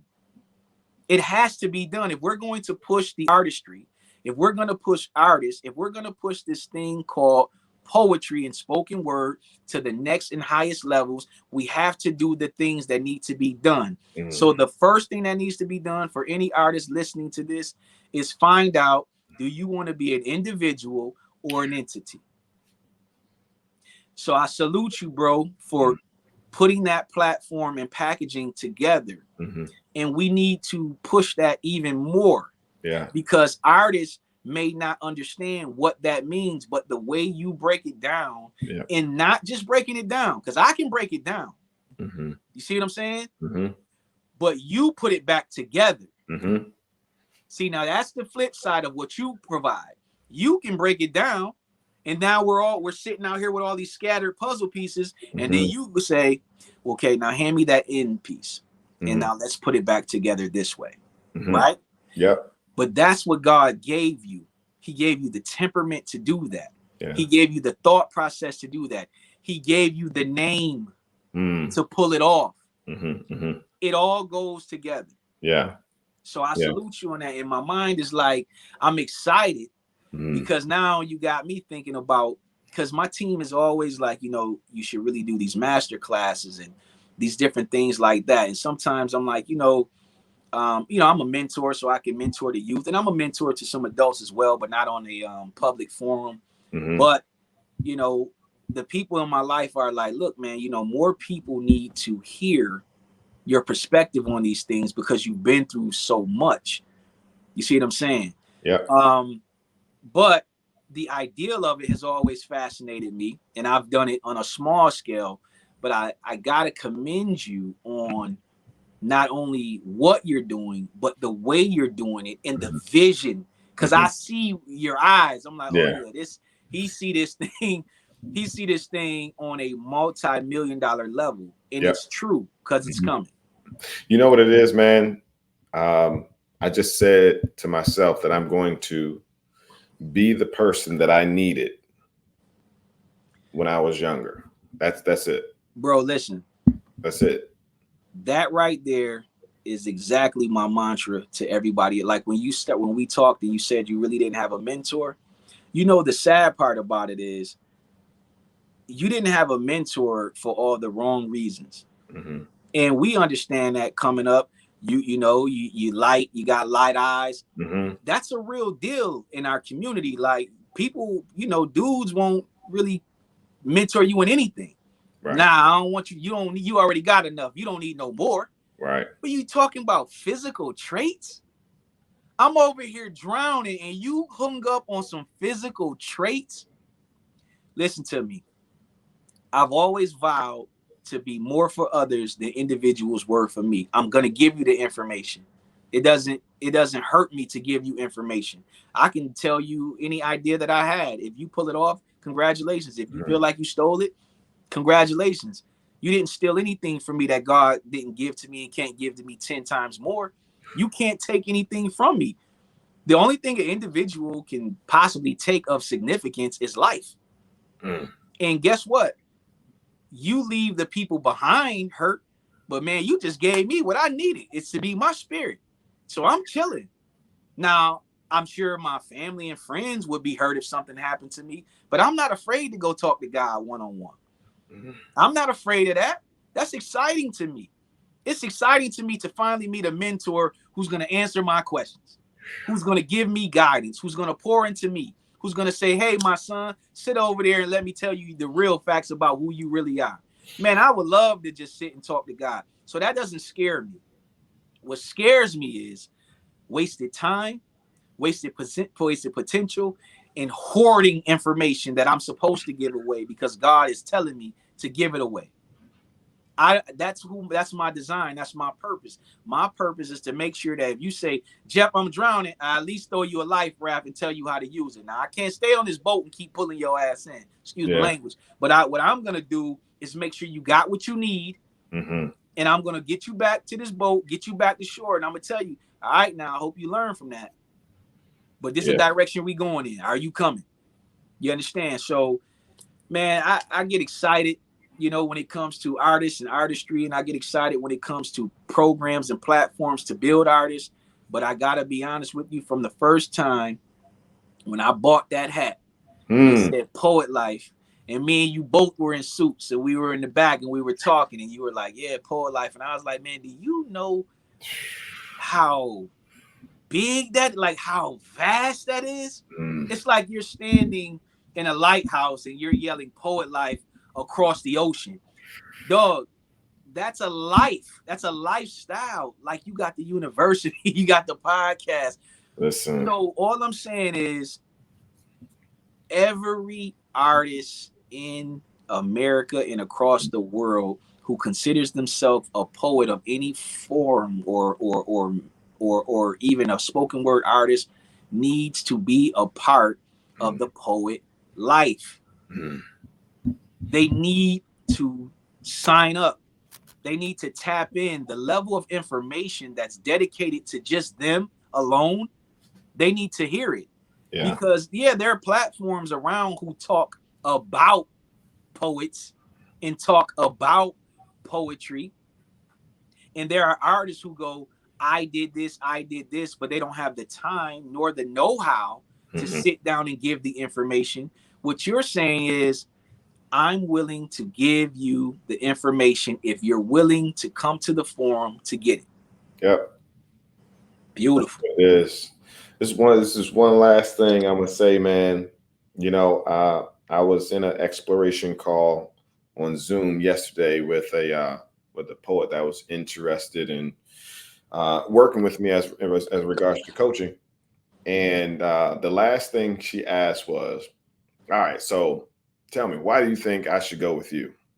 And I just smiled. And said, well, let me give you this other piece of coaching as well. And so I spoke in, this is third person.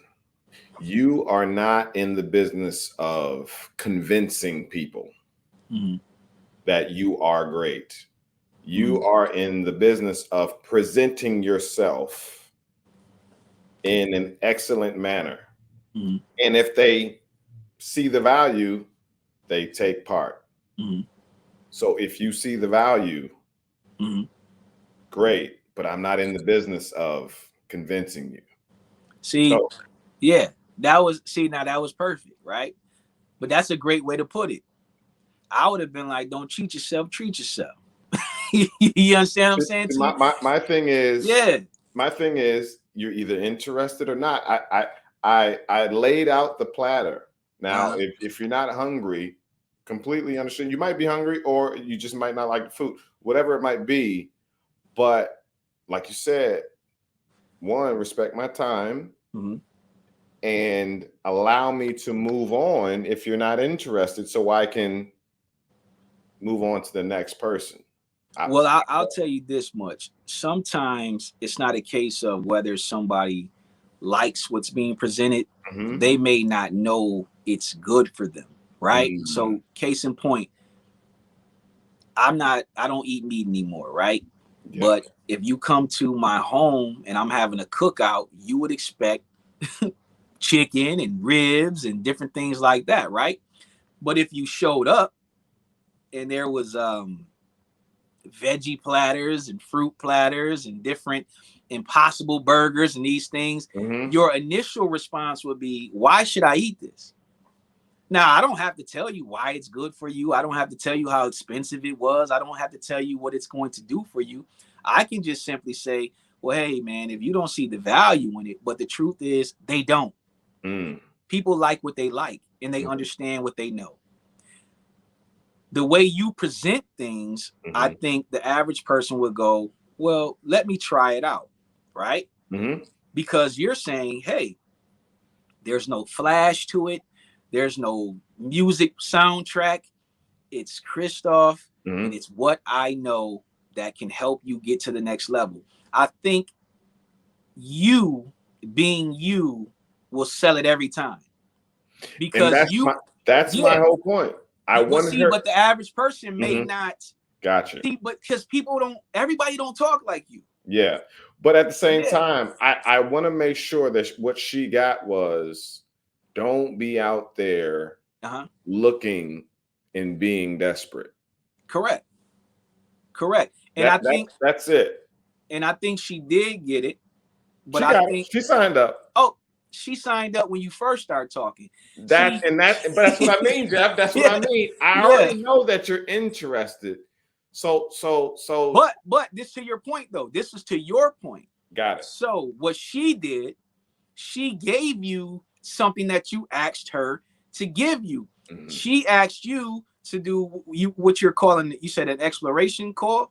Yeah. Okay. So in that call is when we get all the details that we need. So she gave you what you asked her for. She said, okay, well, you're telling me about my value and my worth. Then what makes you valuable to me? And you could have been an arrogant individual and been like, oh, no, don't ask me about what I bring to the table. Right. But you spun it in a way where you said, in this process, you're going to know the value of something immediately. Yeah. That's what you're teaching. You're teaching value. You're teaching worth. You're teaching individual or entity. Yeah. Both need to know their value and worth. So I like the fact that she said that, because what she did was she said, well, let me push back. Now, the beauty in it is you gave her the same energy. I would have asked the same thing. Yo, Christo, let me ask you a question, bro. I hear all of these wonderful things, but listen, seriously, man, before I tap in and sign up and all these things, I mean, really, like, you the one to make these things happen? And you and your energy and your spirit, you're not going to break stride. You're not going to be excited in your tone. You're going to keep the same mantra. One, I'm confident in me. I'm confident in my other students' reviews. Results. And I'm confident. Confident in you. That'll make me sign up just like she signed up. But at the end of the day, I think sometimes even when you're speaking to people, you may not even realize you're teaching at the point of contact because you do it so often. But most people have not been spoken to the way you're speaking to them. Not sounding like a con man, not sounding like a shyster, not sounding like you're flirting, not sounding like you want something extra, but speaking in a way where I need you to listen, hear, acknowledge, sign up, and let's move forward. Yeah. It's dope, man. This is good, bro. Quality stuff, bro. This is good, man. I appreciate you.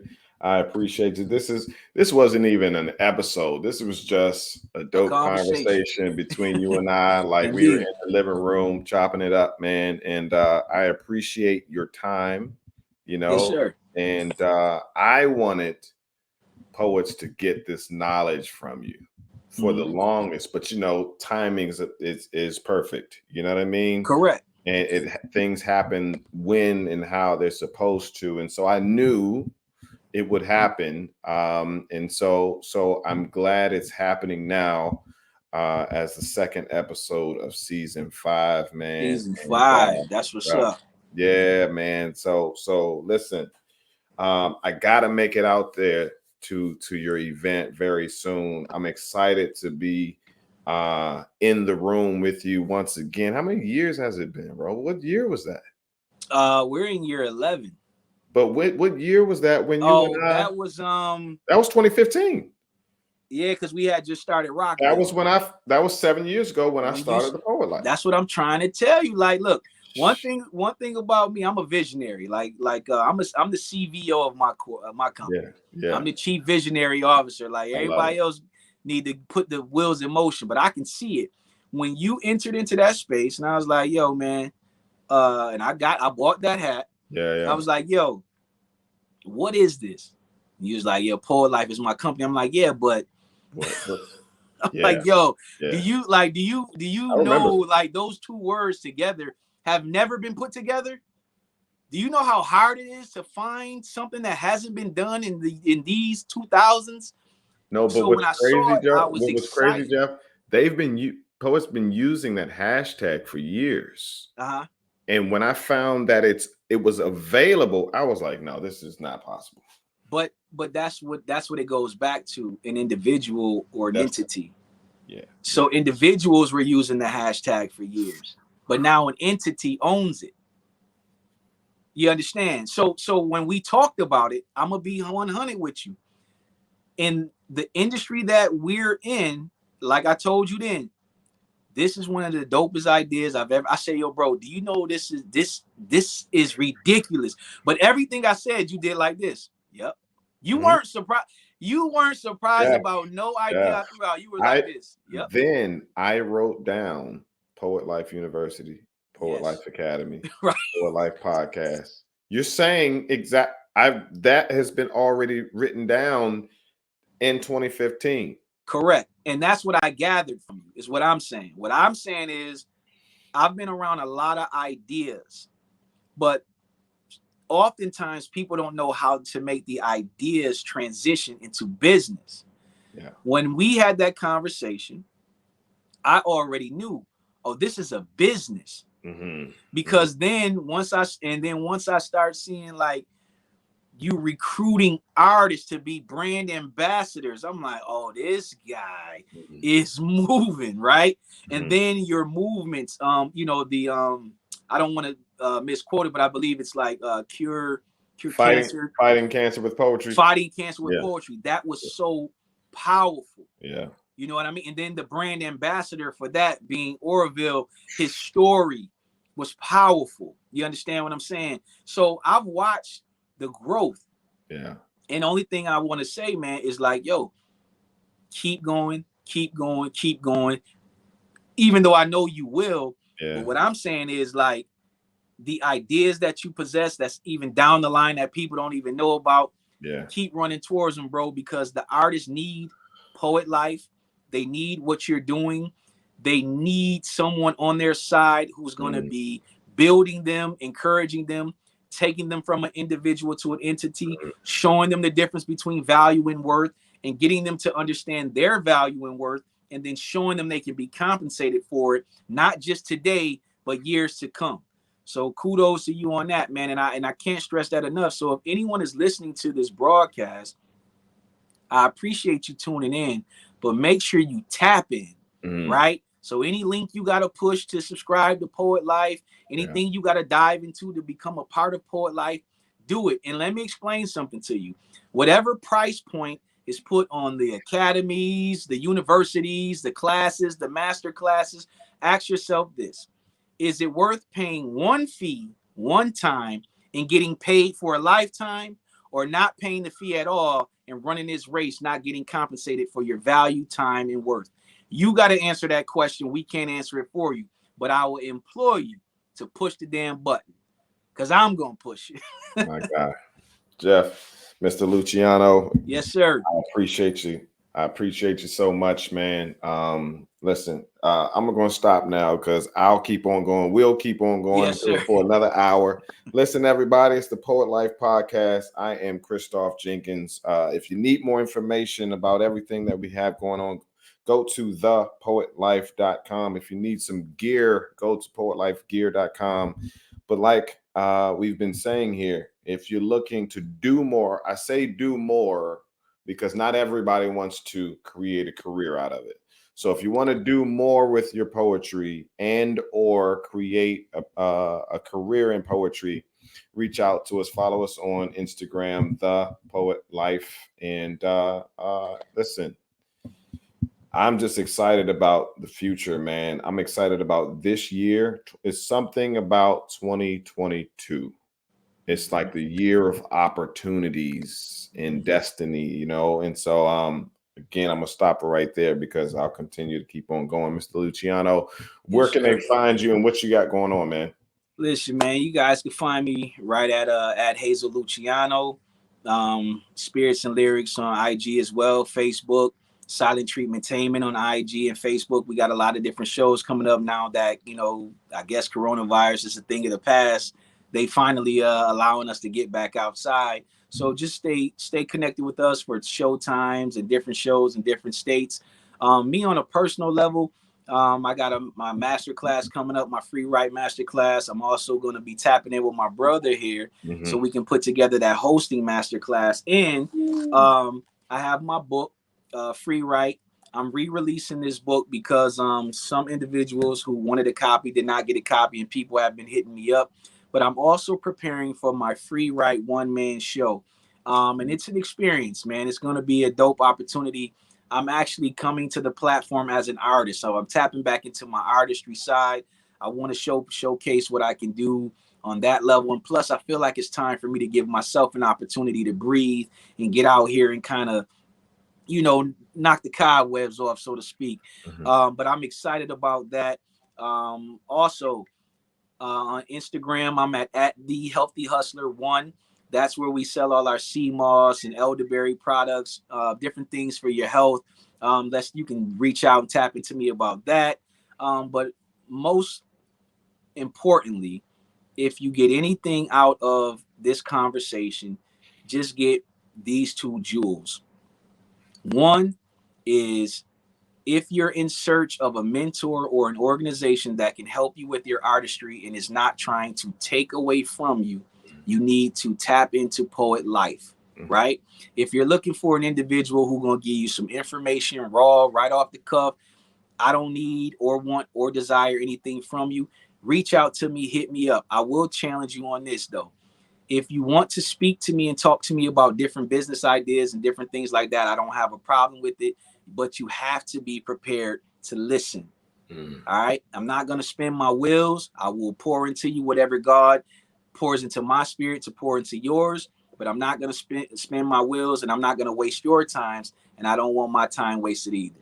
All right. So I thank you. I appreciate the love. I appreciate the energy. I appreciate the effort. And 2022 is the year for big things to happen, but you have to be tapped into your spirit.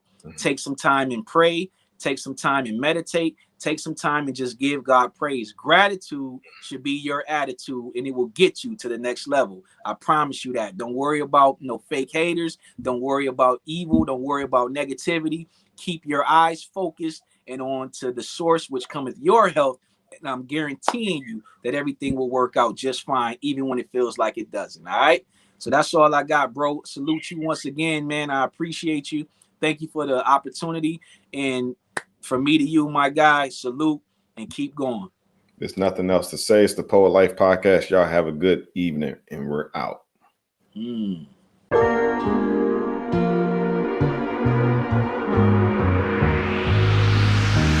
find a way, find a way.